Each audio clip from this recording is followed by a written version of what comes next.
গঙ্গা স্নান করলে মন শুদ্ধ হয়, দেহ পবিত্র হয়, পাপ স্খলন হয়। প্রয়াগে স্নান করলে মন শুদ্ধ হয়, পাপ স্খলন হয়, দেহ মন মুক্তি হয়। বললেন না বাবা, তুমি আসতে না, তুমি কালকে যেও। মাদের কষ্ট হচ্ছে না? খারাপ লাগছে না? কষ্ট হচ্ছে না? তাহলে একটু সুন্দর করে বলো, হাসি খুশি মনে রাধে রাধে, আলো চলে আলো করে খুশি মনে মনটা ছেড়ে দিয়ে রাধা রাধা কি।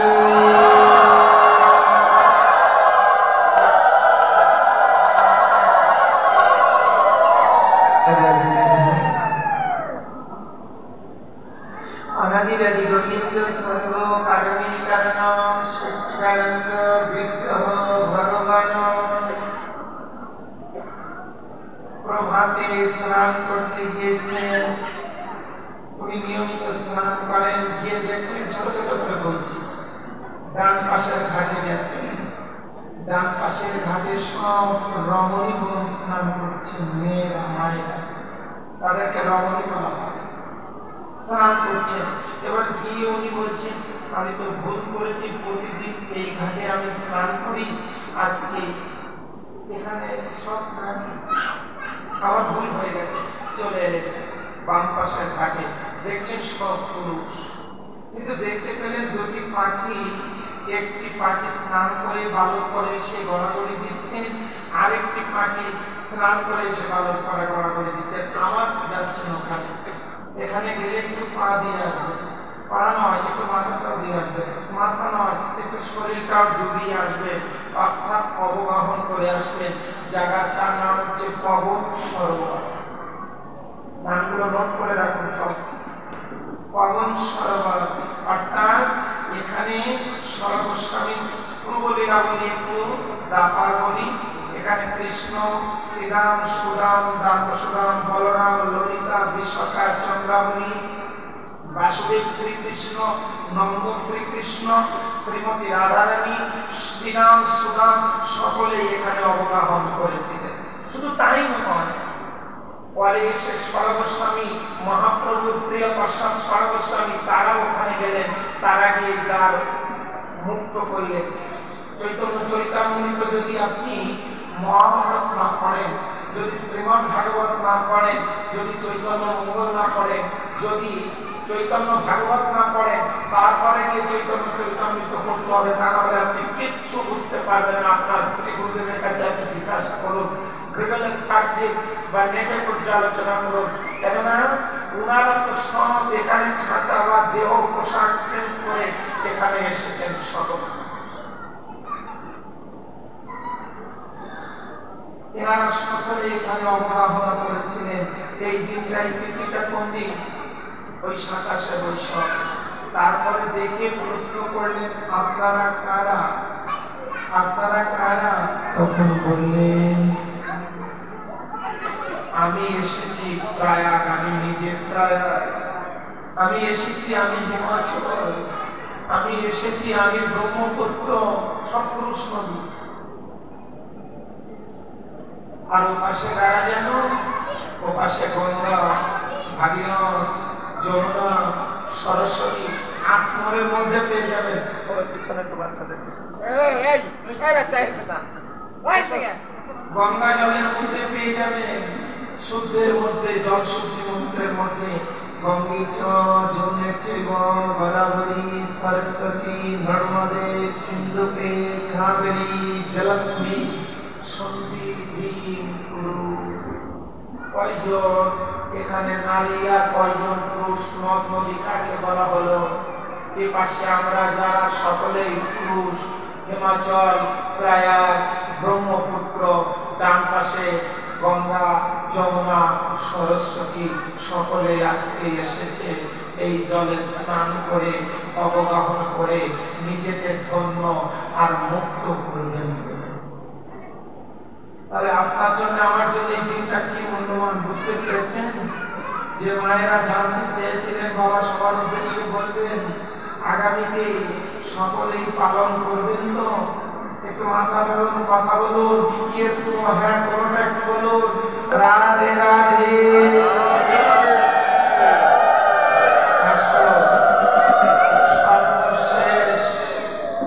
সর্বশেষ আমার মারি খুব গরিব, ভগবান দিয়ে পরিপূর্ণ করে দিয়েছিলেন। সেই দিনটা হচ্ছে এই দিন স্ত্রী ওয়াইফ সহধর্মিনী বলেছিল, যাও তুমি তোমার বন্ধুর কাছে যাও, শুনেছি তোমার বন্ধু নাকি সর্বেশ্বর, আমাদের সকল অভাব দূরীভূত করতে পারে। যেন এই বাইরে অভাবটাকে দূরীভূত করা যায় অর্থ দিয়ে, স্বর্ণ দিয়ে, মণি দিয়ে, মুক্তা দিয়ে, মানিক্য দিয়ে। জানো ভাইরা, জানো বোনেরা, ভিতরে যদি কোনো অভাব হয় সে অভাবটা কিছু দিয়ে পূরণ করা যায় না। মা বোনেরা, যুবক ভাইরা, তোমরা তো সমাজের মেরুদণ্ড। নদী ভাঙলে নদীর আওয়াজ হয়, নদীর কুল ভাঙলে, নদী তো ভাঙে না, নদীর কুল ভেঙে গেলে আওয়াজ হয়, বজ্রাঘাত হলে আওয়াজ হয়, বাস পড়লে, ঘর ভেঙে পড়লে আওয়াজ হয়, বাস ট্রাক লহরি ইলেকট্রিক বাস করে আওয়াজ হয়, কিন্তু মনটা ভেঙে গেলে কোনো আওয়াজ করে না। মনের অভাব যদি দূরীভূত করতে হয় তাহলে ভক্তের চরণ, সাধুর চরণ, মহতের চরণ স্পর্শ করে নয়ন জল দিয়ে ধৌত যদি তুমি করতে পারো, আজ না হলে কাল, কাল না হলে পশু, পশু না হলে পশু, তোমার অবশ্যম্ভাবী, তোমার বিদ্যা বুদ্ধি, মানসিক জাগতিক অশান্তি দূরীভূত, মনের শান্তি। আর যদি তোমার প্রতি মহতের কৃপা পায়, যুবক ভাই ও যুবক গুরু মায়েরা, যদি মহত তোমাকে করুণা করে তাহলে তুমি বলে রাধা কৃষ্ণ বহুর পাবে হাতে কোনো সত্য।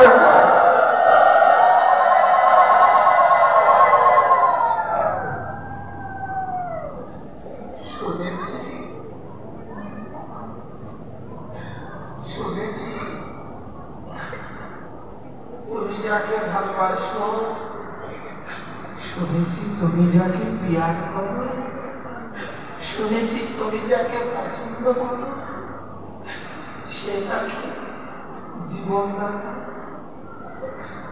সে নাকি পরমাত্মা, সে নাকি তোমার মধ্যে আছে। তোমার যে এত যন্ত্রণা, এত কষ্ট, এত দুঃখ সে কি দেখতে পায় না? বললেন আমি তো তাকে দেখি না, তাহলে সে আমাকে দেখবে কেমন করে? কালকে বলেছিলাম না পাটিতে মুখান্তর আছে, রস আছে, সমাদর আছে, রস শেষ, স্মৃতি হয়ে পাশে পড়ে থাকবে, ও সেভাবে চলে যাবে, স্মৃতির কথা মনে রাখবে না। এই সংসার আপনার জীবন, আপনার যৌবন হলো তাই স্মৃতি হয়ে যেতে হবে। আজও কানে কানে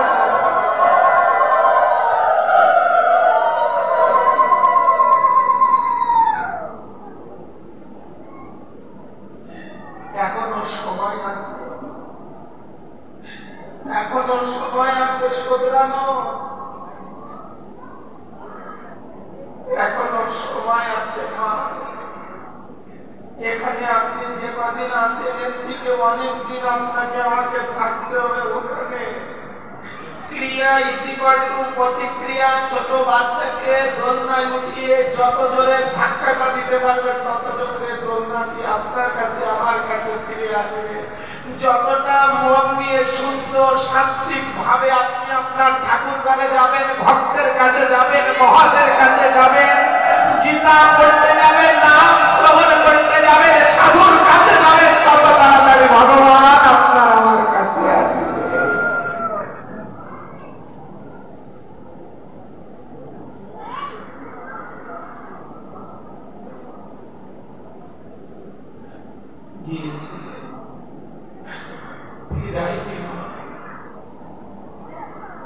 ফিরাইনি। আপনি জেনে দেখুন, আপনি অভ্যাস করুন, আপনি জাতি উনি আপনাকে ফিরাবে না। কিচ্ছু চাইনি আপনার কাছে, কিছুই চাইনি মা। যে আত্মসমর্পণ করতে পেরেছেন তার কোনো কিছুর অভাব এবং কষ্ট নাই। সে কে করে দেবে আপনাকে? সেই যোগাযোগটা করে দেবে মহৎ এবং সাধু। এই ভক্তের পদধূলি উড়ে যদি পড়ে গঙ্গা জলে, গঙ্গাও পবিত্র হয় তা শ্রীমৎ ভাগবতে বলে। সাধু সাধু বৈষ্ণব বৈষ্ণবী তোমরা এইবার আমার দয়া করো।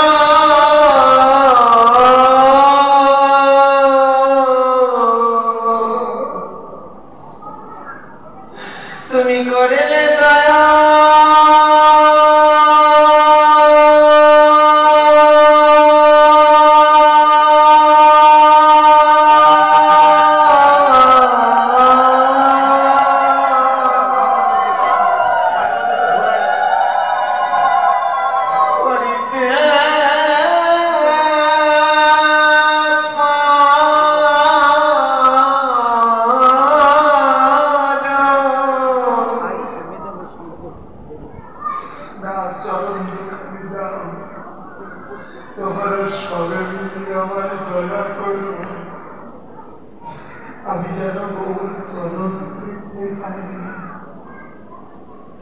আমার হৃদয়ের বেলা জীবন বেলা চলে।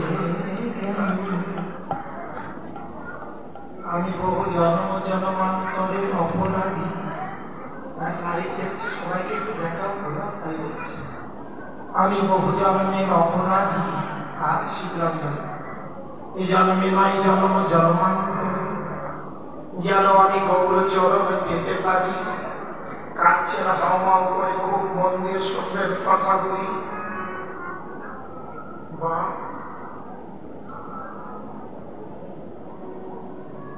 আমি গৌরের স্মরণ নিলাম, আমি গৌরের সঙ্গ করব, আমি গৌরের চরণ পাব। এই বাঞ্ছা আপনার আছে কি? যে বোনেরা, যে ভাইরা, যে মায়েরা সংকল্প করেছেন আমি সংসার করব, তিনি সংসার করছেন। যিনি সংকল্প করেছেন আমি ঘুরে বেড়াবো, তিনি ঘুরে বেড়াচ্ছেন। যে বোন, যে ভাই সংকল্প করেছে আমি গোল্ডেন ক্লাস অবশ্যই চেষ্টা করেছে, পেয়েছে। যে বোন, যে ভাই, যে মা চেষ্টা করেছেন আমি গোবিন্দের ভক্ত হব, পাঠ শুনতে যাবো, তিনি আসতে পেরেছেন। আর যে মন করেছেন, সংকল্প করেছেন আমি উড়ে বেড়াবো, সে উড়ে উড়েই বেড়াচ্ছে। আপনার সংকল্প কি? তিনি ছিলেন রতি মঞ্জুরি। শ্রীরাম বৃন্দাবনে ছিলেন, গৌর বন্ধের সঙ্গে কথাগুলি, তত্ত্বগুলি কি ছিলেন?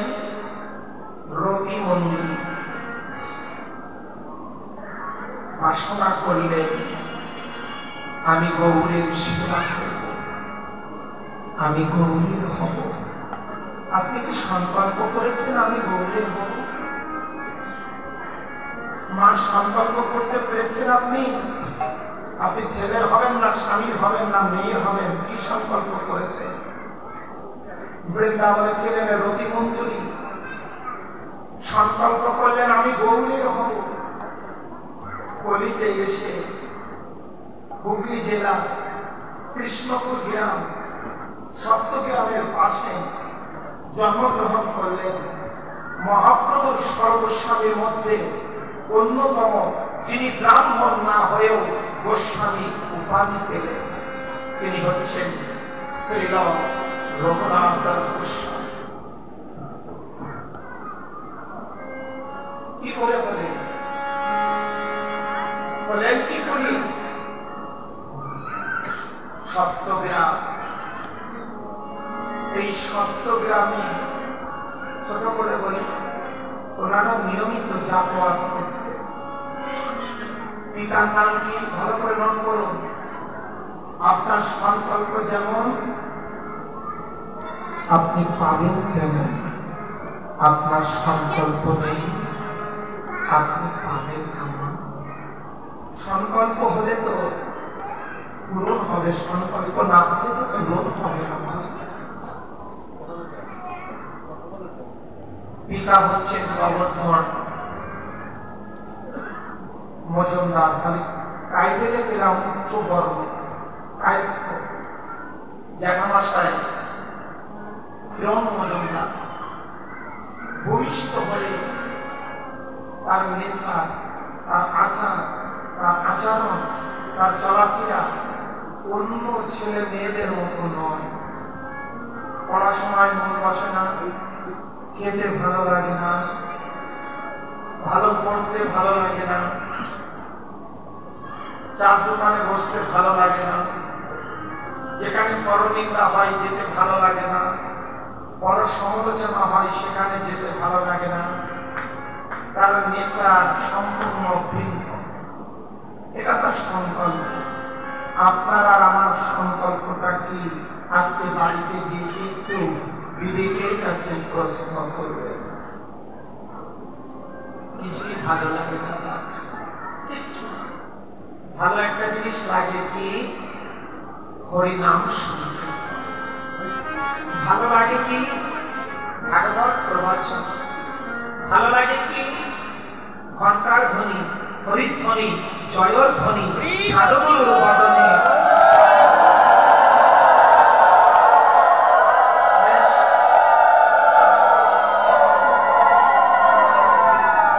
আজকে যারা যারা এসেছেন মুখে মুখে টেলিফোনে আত্মীয় স্বজনকে বলে দিলেন কালকে বিদায়।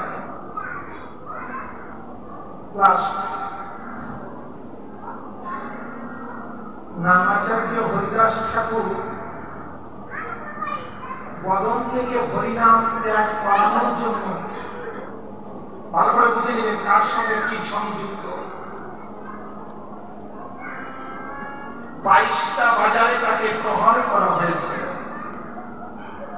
দেহ রাখলেন না। তখন যারা মেরেছিল তারা বলছে তুমি তো মরলে না, কিন্তু আমাদের মৃত্যুদণ্ড দিলে। তুমি যদি কৃষ্ণ নাম ত্যাগ না করো আর না মরো তাহলে আমাদের মৃত্যু অনিবার্য। তাহলে তোমরা আমাকে মারতে মারতে মেরে ফেললেও তোমরা আমার বদন থেকে কৃষ্ণ নাম ত্যাগ করাতে পারবে না। মানিকগঞ্জ খুব শিক্ষিত জায়গা, অন্তত এখানে আমার চোখ যতদূর যাচ্ছে আমি যতদূর শুনেছি অন্তত কমপক্ষে 50টা কমিটির সভাপতি সেক্রেটারি এখানে এসেছে। কাকে ডাকবেন আপনার নিজস্ব ব্যাপার, কাকে ডাকবেন না আপনাদের কমিটিদের নিজস্ব ব্যাপার। অন্তত 50টি কমিটি ভক্তবৃন্দ এখানে আছেন, খুব দূর দূর থেকে সিংহাই বলধারা বহু দূরিতে ভক্তরা এসেছেন। আমি আপনাদের চরণে হাত রেখে অনুরোধ করছি, যারা এগ্রিমেন্ট করবে, আসতে চাবে না, আসতে চাইয়ে আবার আসবে না, ভিটামিনই অন্য জায়গায় যাবে, নিষ্ঠা করবে না, আচরণ করবে না, এমন দল আপনার দরকার নেই। যত বড় দামি দামি হবে, এখানে একরকম পিসি করে আর একরকম, ওখান থেকে গিয়ে আর একরকম। দেখুন নামটা কি জিনিস, কেউ যেন কষ্ট পাবে না। কারণ যদি হিতি হাতে ঘা লেগে যায় আমাকে মাফ করে দেবে, মাফ করে দেবে। প্রার্থনা হলে কিছু হয় না, কিন্তু এমনটা আপনারা করবেন না যেটাতে জল যদি না থাকে তাহলে মিলটা কি করে থাকবে? জলটা থাকলে তো মিলটা চাষ করা যায়, কমিটি থাকলে তো তবে আপনি কীর্তনটা প্রকাশ করতে পারবেন। কমিটি যদি বেঁচে না থাকে, জীবিত না থাকে, আপনি আপনার লীলাটা করবেন কোথায়, দেখাবেন কোথায়? কষ্ট পেয়েছেন বাবারা আমার কথায়? হ্যাঁ, এবং পূর্ণ কিছু নীতি প্রয়োগ করে দিবেন।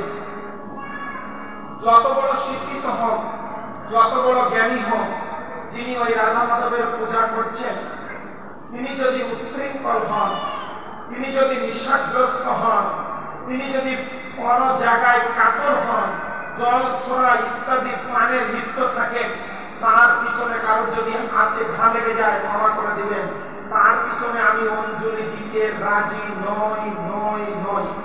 আমি আপনি শিক্ষিত একটা নারী, একটা মেয়ে, একটা বউ, একটা ছেলে, আপনারও উচিত এই নিয়মটাকে পালন করা। দেখুন আমাদের পাশে যে সমস্ত ভাইয়েরা বোনেরা আছেন, হাজার শিক্ষিত হোক, হাজার পণ্ডিত হোক, যার পিছনে লাখো লাখো ব্যক্তি ধর্ম উপাসনা করছেন, সে যদি বিষাগ্রস্ত হয়, অনাচারী হয়, তার পিছনে কেউ ধর্মীয় উপাসনা করবে না। আমি কি বলতে চাইছি বুঝতে পেরেছেন? ঠিক আমাদের শাস্ত্রে এমন নীতি, গ্রন্থটার নাম বলে দিয়ে যাচ্ছি, যার নাম মনুসংহিতা। ভাই আর বোন এক মার পেটের গর্ভের সন্তান, 18-26 বয়স এক বেডে থাকতে পারবে না ভাই বোন। বাবা মেয়ে এক খাটে থাকতে পারবে না বাবা মেয়ে, 28 মেয়ে বয়স। মনুসংহিতা পরিষ্কার ভাবে লেখা আছে। আপনার ইচ্ছা মতো আপনি সব করতে পারেন না, আমার ইচ্ছা মতো আমি সব করতে পারি না। কারো যদি হাতে ঘা লেগে যায় আমাকে মাফ করে দেবেন, চরম করে বললাম, তবে উচিত কথাটা বললাম। নাম এটা জানো তেমন জিনিস নয়। 22টা বাজারে মারা হয়েছিল, 22টা বাজারে, একটা দুইটা নয় মা। যখন দেহ রাখলো না তখন বললেন, তুমি তো মরলে না, তুমি আমাদেরকে মারলে, তাহলে আমি কি করতে পারি? যাও, তোমরা চলে যাও। বলবে ও নাম করতে করছিল, মুখ থেকে নাম যায় নাই, মরেও না, মারতে মারতে অচৈতন্য হয়ে গেছে, ও গঙ্গায় পড়ে গেছে, আর উঠতে পারে না। শোকাসন, পদ্মাসন, জল সমাধি, মীন সমাধি, অগ্নি সমাধি, 6টা সমাধি আছে। গঙ্গায় পড়ে গিয়ে ধ্যান করছেন, ধ্যান করে জলের তল দিয়ে ভেসে চলে গেলেন। যার বাড়িতে গিয়ে উঠলেন তার নাম বল্লভাচার্য। বল্লভাচার্যের কাছে গিয়ে বলছেন, বল্লভাচার্য আমি এসেছি।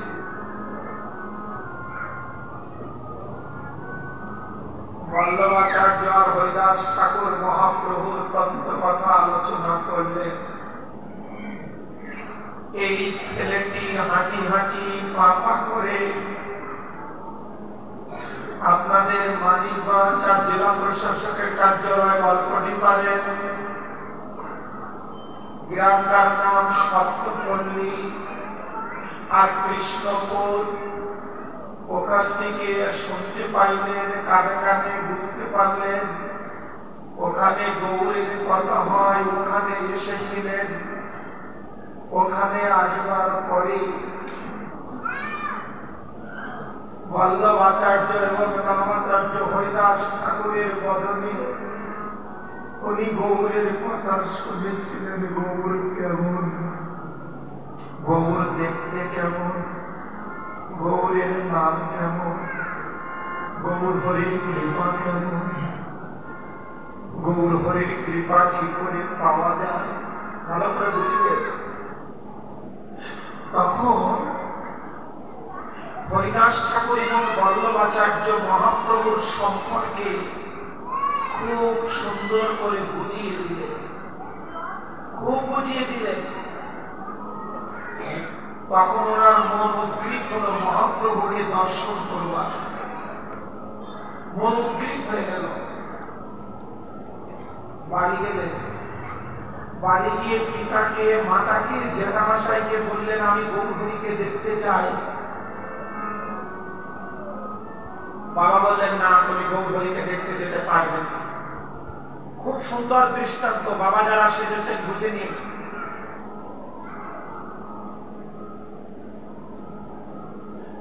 বাবা যারা সেজেছেন বুঝুন, মা যারা সাজেছেন বুঝুন। গোবর্ধন বললেন না, যাওয়া যাবে না। কেন যাওয়া যাবে না? উনি সন্ন্যাসী, ওনার কাছে তুমি যাবে না।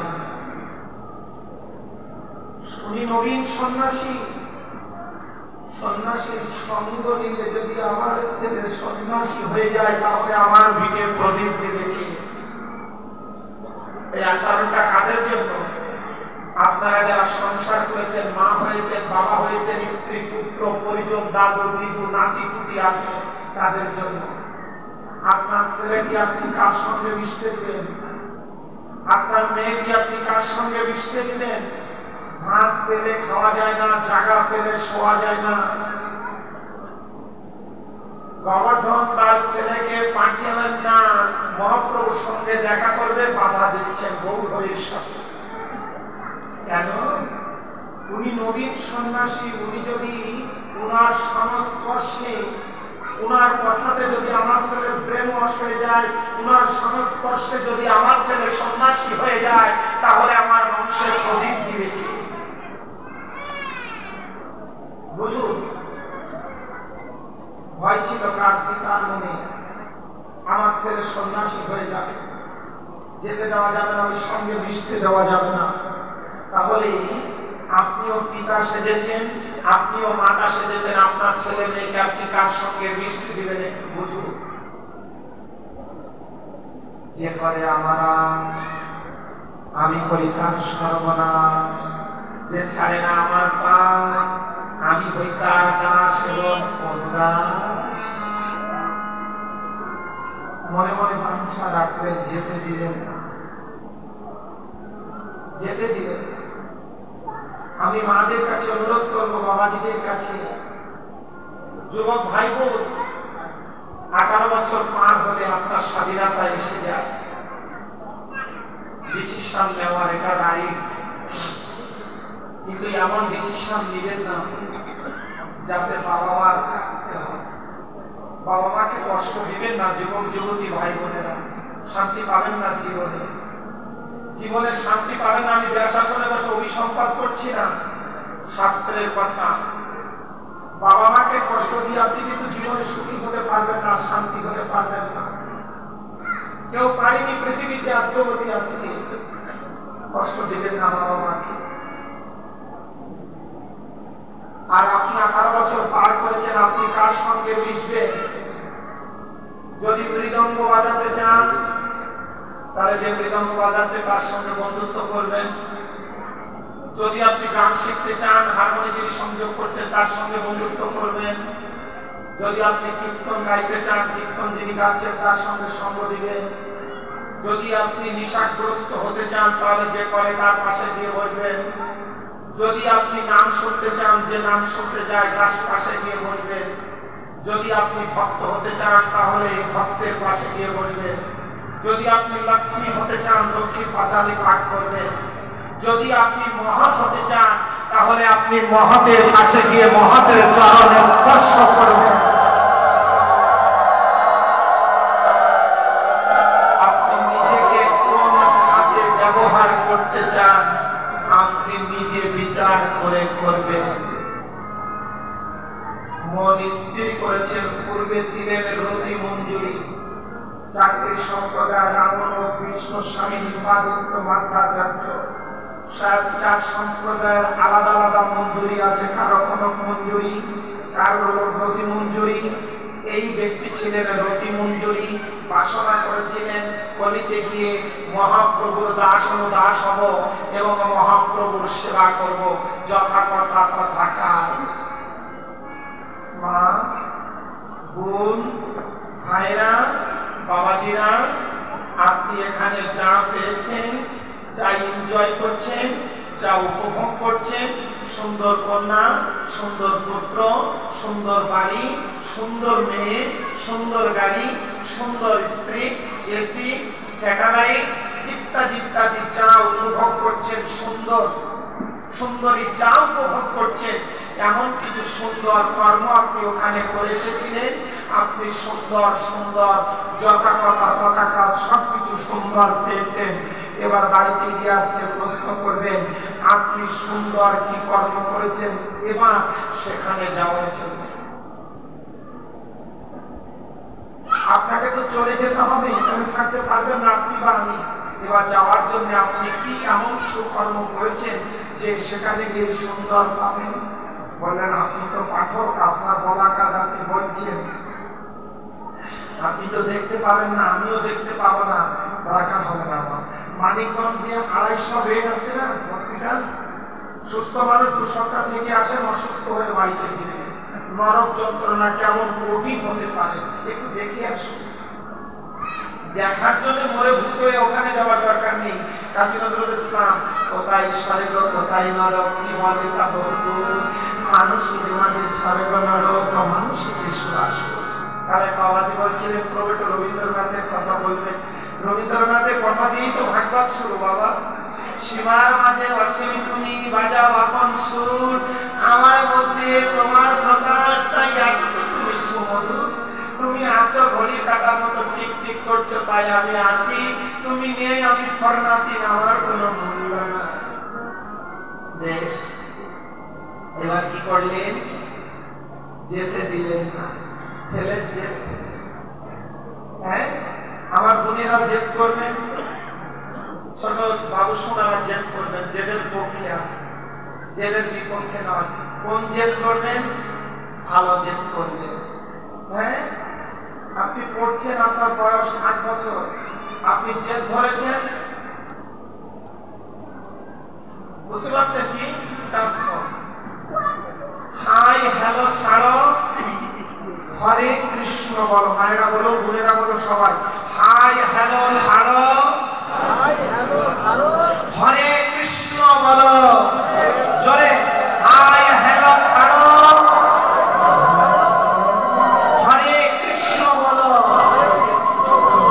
এসে ভালো যে 5 বছর 7 বছর বয়স একটা এই দেও, এসে ভালো না। কোন যে ভালো? বাবা আমার আঁকা খাতা এনে দিন, আমি আঁকা শিখবো, ড্রয়িং শিখবো, আমি বড় হব, আমি আর্কিটেক্ট মানে ড্রয়িং মাস্টার হব ভবিষ্যতে। এই জেদটা ভালো, ও জেদটা ভালো না। এখানে জেদটা ধরলেন কি? আমি মহাপ্রভুর চরণ দর্শন করবই, জেদ ধরেছেন। তাহলে ছেলে মেয়েকে কার সঙ্গে মিশতে দিবেন, কার সঙ্গে দিবেন না, বুঝতে পারলেন? বিচার করবেন। গোবর্ধন যেমন বিচার করলেন, নবীন সন্ন্যাসীর কাছে যদি আমার ছেলে যায়, সন্ন্যাসীর স্পর্শে আমার ছেলে সন্ন্যাসী হয়ে যেতে পারে। বাবা মা যারা সেজেছেন, মাথার মধ্যে সবসময় এটা রাখবেন, ওর বন্ধু আর বান্ধবী এর সঙ্গে মিশতে যাওয়া যাবে কিনা, ও আপনাকে কষ্ট দিয়ে চলে যাবে কিনা, বা ও বিশৃঙ্খল হবে কিনা। যদি হয় তাহলে ওকে ফিরাইতে হবে। আর 18 বছর পার হলে বোন এবং ভাই আপনি নিজে চিন্তা করে মিশবেন এবং বন্ধুত্ব করবেন, বোন এবং ভাই। এবার জেদ ধরেছেন, জেদটা ধরাও ভালো। কোন জেদ ভালো? যে জেদে আপনার কৃষ্ণ নাম শ্রবণ হয়, যে জেদে আপনি সঙ্গীত শিল্পী হতে পারেন, যে জেদ ধরলে সাধুগুরুর চরণ আপনি পেতে পারেন, যে জেদ ধরলে আপনার শাখা সিঁদুর অক্ষয় হয়, যে জেদ ধরলে আপনি গোবিন্দের মহাপ্রসাদ পেতে পারেন, যে জেদ ধরলে আপনি ভাগবতে আসতে পারেন, যে জেদ ধরলে আপনি এ ধরা নাম ছেড়ে চলে যাওয়ার সময় কৃষ্ণ নাম পেতে পারেন।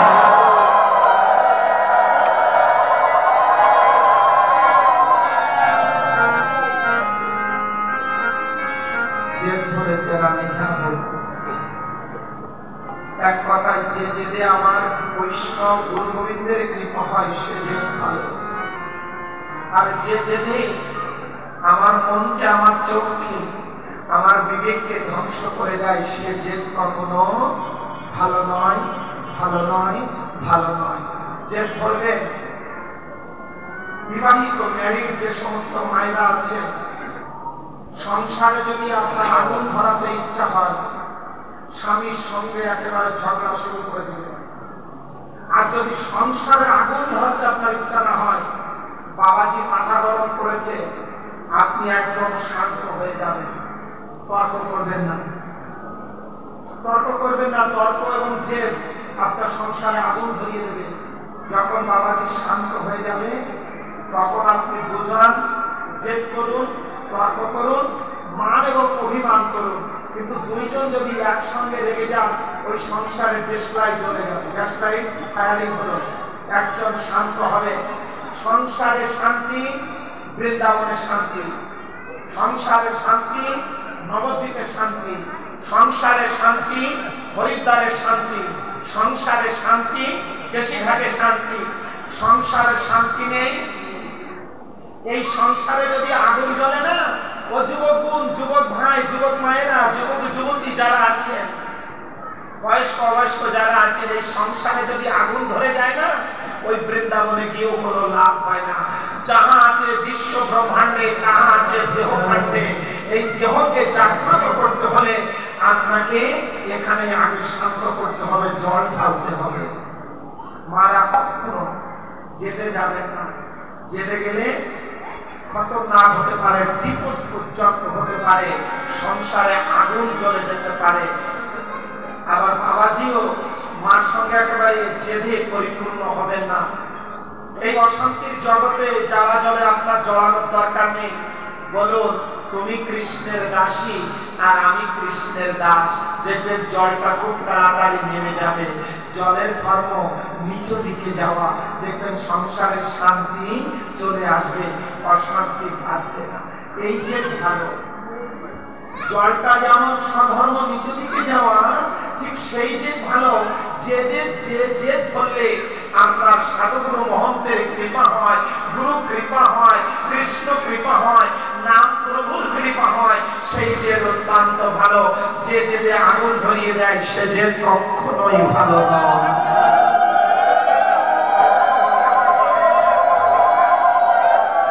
সে ধরেছে যাবে, যাবে তো যাবেই। তখন কয়েকজন সঙ্গ পঙ্গ তৈরি করে, এই যেরকম বাবা গান গাইবেন, বাবার সঙ্গে চুরি বাজানো লোকের দরকার, মৃদঙ্গ বাজানো লোকের দরকার, দুয়ারি দরকার, গায়ক দরকার। ঠিক তত সঙ্গ পঙ্গ কয়েকজন সেবা পূজা করবার জন্য পাঠিয়ে দিয়েছেন। পাঠিয়ে যখন দিয়েছেন, হাঁটি হাঁটি পাপা করে সকলকে সঙ্গে করে নিয়ে চলে গিয়েছে। মহাপ্রভুর কাছে যখন চলে গিয়েছেন, মহাপ্রভু কি করবেন? মহাপ্রভু বৃন্দাবনের উদ্দেশ্যে রওনা দিয়েছেন। চালাকি একটু করেছেন কি? তাদের জন্য, আপনাদের আমাদের জন্য। এই নিত্যানন্দ প্রভু। নিত্যানন্দ প্রভু কি বাবা? আশ্রয়ের প্রতীক। হ্যাঁ, আশ্রয়ের প্রতীক। কেমন? জগায় মাথায় উশৃঙ্খল। মহাপ্রভু সুদর্শন চক্র স্মরণ করলে নিত্যানন্দ প্রভু গিয়ে চরণ যুগল জড়িয়ে ধরবে যে না, এতে শিরচ্ছেদ করা যাবে না। তোমার অস্ত্র এড়ে যদি নাম, তুমি সুদর্শন চক্র নিতে পারো না প্রাণ? হ্যাঁ, নিতে পারো না। ঠিক তদ্রুপ মহাপ্রভুর চরণ যুগলে গিয়ে পতিত হলে। এবার আসুন মায়েরা, বাবাজিরা, আমাদের প্রণাম হচ্ছে দুটি। এই যে এক হাত দিয়ে করা সম্পূর্ণ নিষিদ্ধ, আপনাকে কেউ বলেনি। মাথাটা নিচু করলে কেন? এক হাত দিয়ে এটা করা যাবে না, মাথাটা নিচু করলে যথেষ্ট। মোটরসাইকেল চালাচ্ছেন, বাইক চালাচ্ছেন, মাথা নিচু করলে সমস্যা, অ্যাক্সিডেন্ট হতে পারে, দরকার নেই। মাথাটা নিচু করলে যথেষ্ট। পারলেন না, মন থেকে রেসপেক্ট করলে যথেষ্ট। হ্যাঁ, লোক দেখানো কর্ম নাই বা করি। আসুন, তারপরে প্রণাম হচ্ছে দুটি। একটা প্রণাম বিগ্রহকে বামে রেখে প্রণাম করবেন, 5টা জায়গা লাগিয়ে, পারফেক্ট প্রণাম। তারপরে শায়িত অবস্থায় 8টা জায়গা লাগিয়ে অষ্টাঙ্গ প্রণাম। হাঁটি হাঁটি পা করে চলে গিয়েছেন মহাপ্রভুর কাছে। নিত্যানন্দ প্রভু পথটা একটু ঘুরিয়ে দিয়েছেন। কি? বৃন্দাবনে যাবে, তুমি ডান দিক দিয়ে না দিয়ে তুমি বাম দিক দিয়ে যাবে। তখন তো চলার রাস্তা ছিল কয়েকটি, মাত্র 4টি। কি কি? একটা নৌকা, একটা পদব্রজ মানে পায়ে হেঁটে, একটা পালকি, আর একটা হচ্ছে গৌশকট। যারা বাংলা করে অনার্স মাস্টার্স করেছেন, গৌশকট মানে কি? গরু গাড়ি। গরু গাড়ি, পালকি, পায়ে হেঁটে আর নৌকাতে। অপশন ছিল মাত্র কয়টি? 4টি। এখন আপনি যাবেন ভগবানে, আপনার রাস্তা কয়টি? আপনার রাস্তা 5টি। সাধারণ আমার তীর্থস্থানে যাওয়ার জন্য রাস্তা 4টি, আর আপনার আর আমার ওখানে যাওয়ার জন্য রাস্তা কয়টি? 5টি। এই 4টি তো আছে, এই 4টির সঙ্গে আরেকটি যোগ হলো, সেটা হলো কি? ভক্তি। ভক্তি। এবার আপনি দ্বার করতে গেলেন, এবার ভিতরে গিয়ে পাবেন কি করে? সেই রাস্তাটার নাম কি? বিশ্বাস। চলে গিয়েছে, গিয়ে ভক্তি আর বিশ্বাসটা নিয়ে অষ্টাঙ্গে প্রণাম করলেন, মহাপ্রভুর চরণ যুগল জড়িয়ে ধরে। মহাপ্রভু চরণ ধরে প্রণাম করছে, কিন্তু চরণটা একটু দূরে। মহাপ্রভু যেহেতু চরণ লম্বা, কেননা আপনারা আমরা যারা বসে আছি 3 হাত এবং 3.5 হাত, নোট করে নিন। 3 হাত এবং 3.5 হাত। আমরা যত নরনারী এখানে আছে আজকে কালীখোলা, হ্যাঁ, পূর্ব দাসরা, এই পাড়ার মন্দিরে যারা আমরা আছি, আমরা 3 হাত এবং 3.5 হাত। মহাপ্রভু কয় হাত? মহাপ্রভু পাক্কা 4 হাত। নোট করুন বাবা। আপনি, আমি, আমরা এখানে যারা নরনারী আছি 3 হাত 3.5 হাত। মহাপ্রভু পাক্কা 4 হাত। পাও লম্বা লম্বা, হাতও লম্বা লম্বা, মানুষটাও লম্বা। হ্যাঁ, অষ্টাঙ্গে প্রণাম করেছেন। মহাপ্রভু ইচ্ছাকৃত ডান পায়ের অনামিকার পরের আঙুলটা কি বলে, হ্যাঁ, একটু উঠিয়ে দিয়েছে, একটু উঠিয়ে দিয়েছে হাতের পরে। কৃপা করলে মহাপ্রভুর চরণ যুগল জড়িয়ে ধরে বলছে, আমি আর ফিরে যাব না। যে ভয়টা ছিল প্রবর্তনে, আমি আর ফিরে যাব না। মহাপ্রভু বললেন, তুমি গৃহে ফিরে যাও। বলছে, না প্রভু, আমার মন চাইছে না, আমার মন তো চাইছে তোমার সেবা। জয় জয় গৌরাঙ্গ মহাপ্রভু।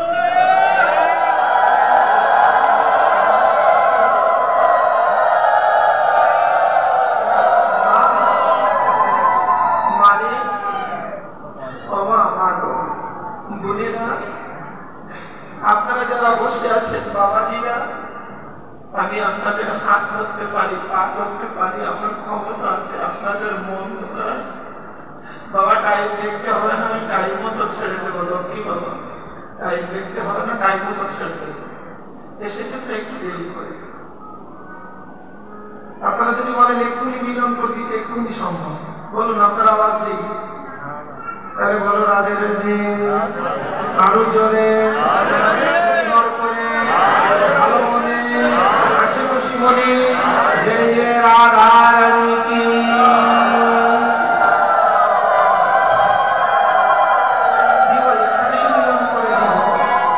অনেক দূরের ভক্তরা এসেছে তো, আবার 2 জন উঠলে আর 2 জন বসলে সেটা খুব খারাপ লাগে। মহাপ্রভুর চরণ পেলেন, বললেন, আমি ফিরে যাব না প্রভু। মা, যারা আছেন, আমি আপনাদের হাত ধরতে পারি, পা ধরতে পারি, আমার ক্ষমতা আছে আপনাদের মন ধরা। ক্ষমতা নাই মা। এখানে আপনি বসে আছেন আপনার দেহটা নিয়ে, আপনার চোখটা এদিকে আছে, কিন্তু মনটা যদি বাড়ি থাকে এই ভাগবতে এসে কোনো লাভ নেই, কোনো লাভ নেই। এসেছেন নাম শুনতে, পাপড় বাদাম হাতে নিয়ে মনটা বাড়িতে রেখে এখানে নাম শুনতে এসে লোক দেখানো, এটাকে বলে দিনে। আগেকার যিনি যাত্রায় পুরুষ নারী শেষ অভিনয় করতে, ওই দিনের অভিনয় করার কোন দরকার নেই। মহাপ্রভু অন্তর্যামী, মহাপ্রভু বুঝতে পেরেছেন। মহাপ্রভুর চরণ যুগল যখন জড়িয়ে ধরেছে, মহাপ্রভু বুঝতে পেরেছেন যে আমার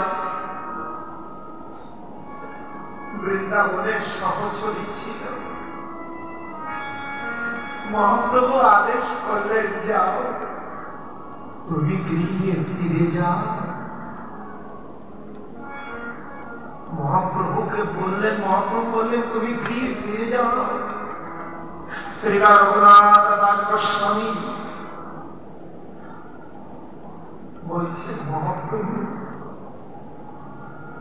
তুমি কি বললে? মহাপ্রভু প্রাণনা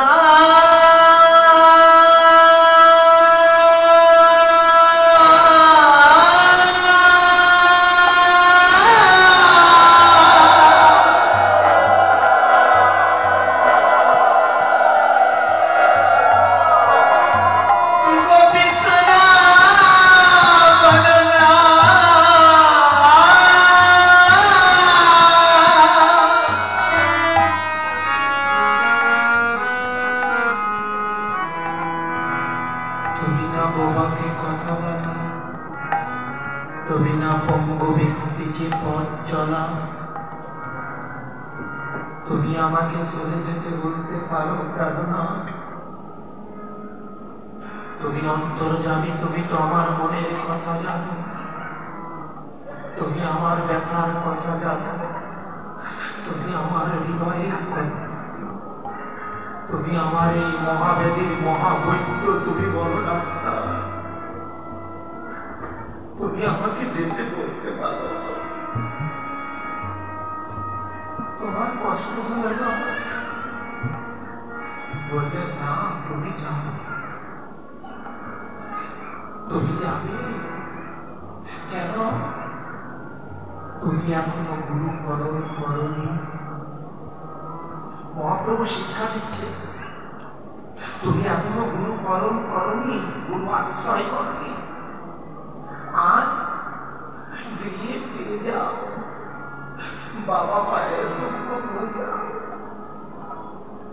বাবা মার ইচ্ছা পূরণ করো, যার জন্য পৃথিবীর মুখ দেখেছ। তারপরে তুমি আমাকে পেয়েছ, আর আমি মহৎ হয়ে তোমাকে কৃপা করবো, তুমি গুরু চরণ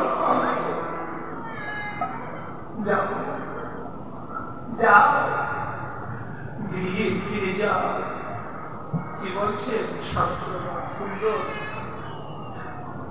কি বলছে? আমার যে সমস্ত যুবক ভাই বোনেরা আছে, আপনাদের কাছে আমার এত করজোড়ে বিনতি কেন যাবে? যাদের বয়স কমে গেছে তাদের তো আর কিছু হবে না। One who master his senses, যে ইন্দ্রগণকে জয় করতে পেরেছে, যে ইন্দ্রকে গৌর গোবিন্দের চরণে দিতে পেরেছে, সেই তো গোস্বামী হয়ে জগতে নাম।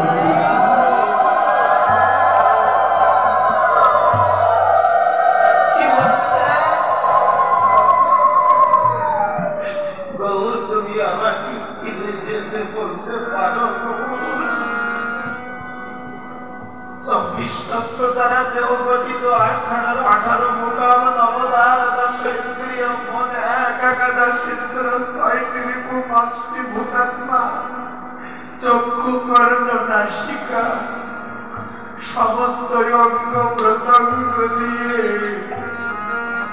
করবো আমি তোমার সেবা করবো বলে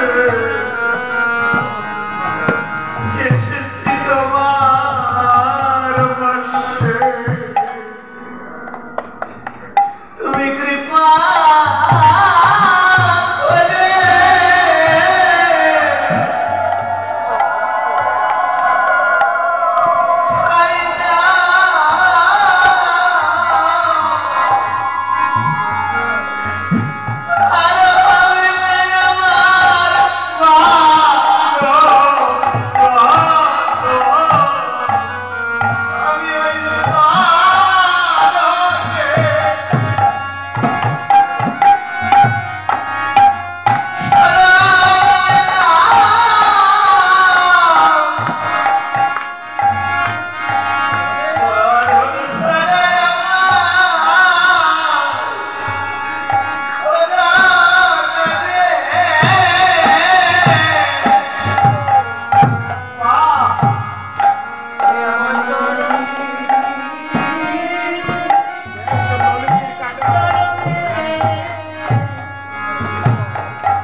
এখানে হরিদাস এসেছিল নাম করতে।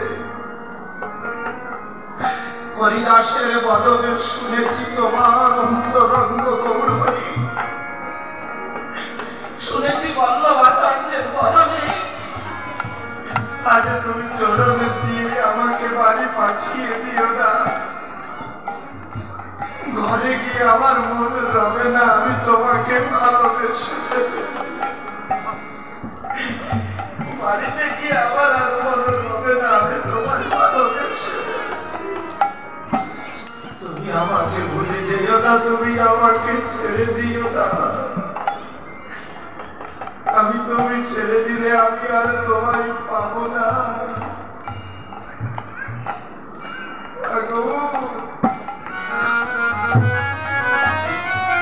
গৌরীর চরণ জড়িয়ে ধরে নয়ন জলে ধুয়ে দিচ্ছে।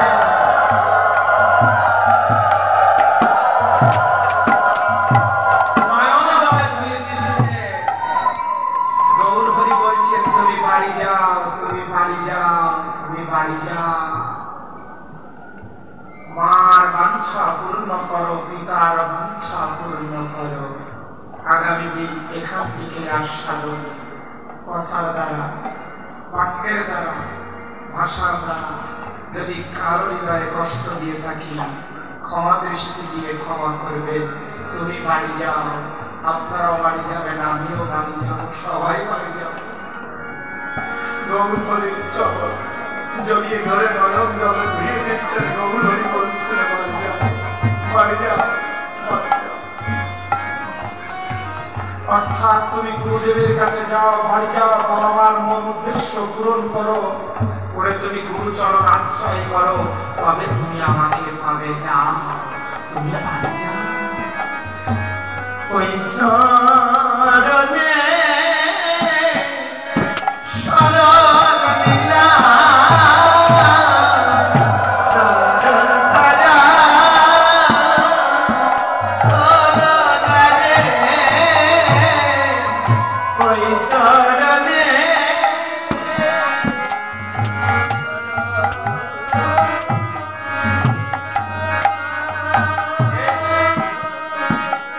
অঙ্গে মাখো মাখো ওই ব্রজের ধরি, কারো সঙ্গে কোড়া করি গৌরের চরণে প্রণাম করে বলছেন, গৌর তোমার যা ইচ্ছা তাই হবে। আমি যাচ্ছি বাড়ি। হাঁটি হাঁটি পাপা করে রওনা দিলেন। কালকে সকাল সকাল আসবেন বিনয়ের বেলা। জয় জয় রাধে কৃষ্ণ গোবিন্দ।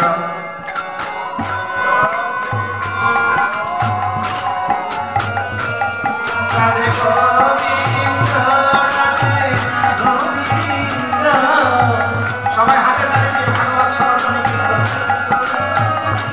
জয় জয় রাধে কৃষ্ণ গোবিন্দ।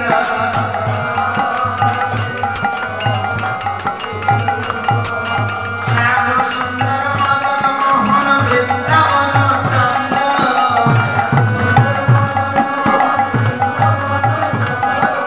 রাধা রমন রাজ বিহারী শ্রী গোকুলানন্দ।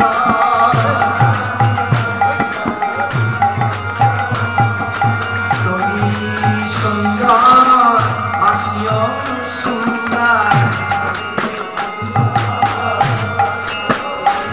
তোমার হাসিও সুন্দর, বদন সুন্দর।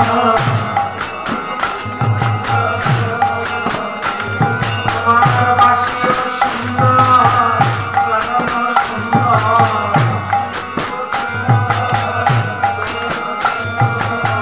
সাধন সুন্দর, নুপুর সুন্দর। রাধে কৃষ্ণ গোবিন্দ। রাধা রমণ বিহারী গোকুলানন্দ। রাধাকান্ত রাধাকৃষ্ণ জয় রাধে গোবিন্দ। Radhe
Hare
Krishna.